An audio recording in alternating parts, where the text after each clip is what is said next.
พเจ้าชื่อว่านางสุขสวรรค์ทองมณีวันนี้ข้าพเจ้าจะมานำเสนอเกี่ยวกับวิดีโอประสบการณ์วิชาชีพครู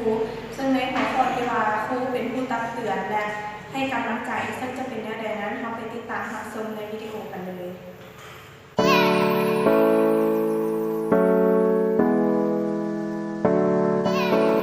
ในโรงเรียนแห่งหนึ่งที่ข้าพเจ้าได้มาสอนมือทำอิฐของการสอน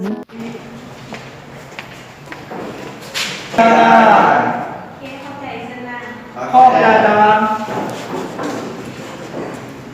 สบายดีเนาะมื้อนี้พวกน้องเป็นอะไรสบายดีบ่ชื่ออาจารย์บ่ยังไงกันยังอ่ะอาจารย์จะบอกชื่ออาจารย์เลยเด้ออาจารย์ชื่อว่าอาจารย์สุขสวรรค์เนาะ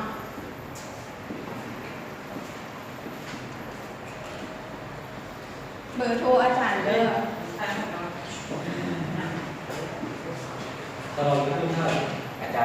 มีเวียนอย่างก็สามารถติดต่อพอพันหาอาจารย์ได้เด้อด้วยอาจารย์ครับสำหรับวันนี้เนาะเขาจะมีหมู่เพื่อนเข้ามาเรียนพร้อมๆเอาใหม่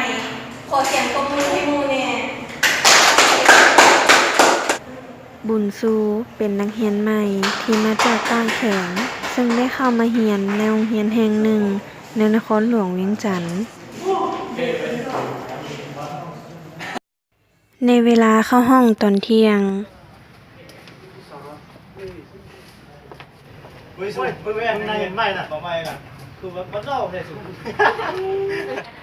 บุญซูได้ถึงหมู่กลุ่มหนึ่งในห้องของตนย่อเย้ยในเวลานั้นแต่บุญซูก็บ่ได้ตอบโต้หยังแต่บุญซูก็ได้เก็บความคิดเหล่านั้นมาคิดวนเวียนและคิดท้อใจในเวลาต่อมา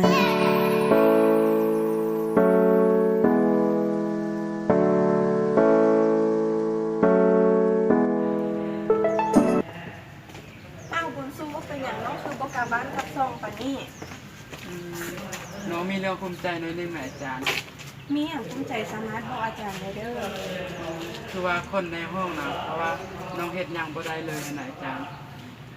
น้องมีแต่ว่าน้องบ่ต้องสาคำคนหนอกคำที่เขาเว้า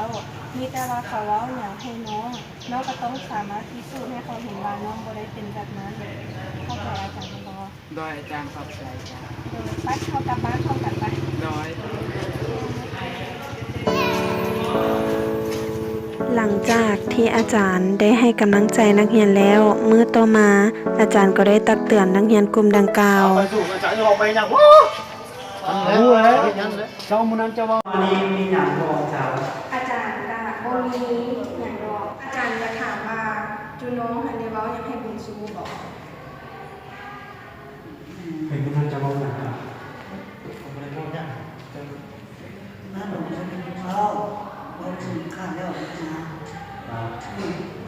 การน้องเราอย่างเติมนั้นนี่นะเขาสไตล์เพราะว่าเราเอาไปน้องคนนี้เนี่ยอาจารย์ได้ยินคุณชัวว่าจูน้องเว้าให้เราว่าคนคือเรานั่นเองอย่างไร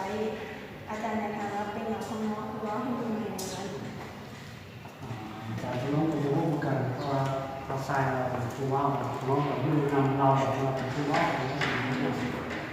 อันนี้อาจารย์นี่แต่อยากบอกน้องว่าฟังไปบอกเราใส่แม่ว่ามุ่งมั่นก็คือมนุษย์เพื่อนคนหนึ่งซึ่งเราต้องเอาเกียรติซึ่งกันและกันแม้ว่าเขาจะมาใหม่แต่เราก็ควรเราทำให้มือสร้างมืออย่างไร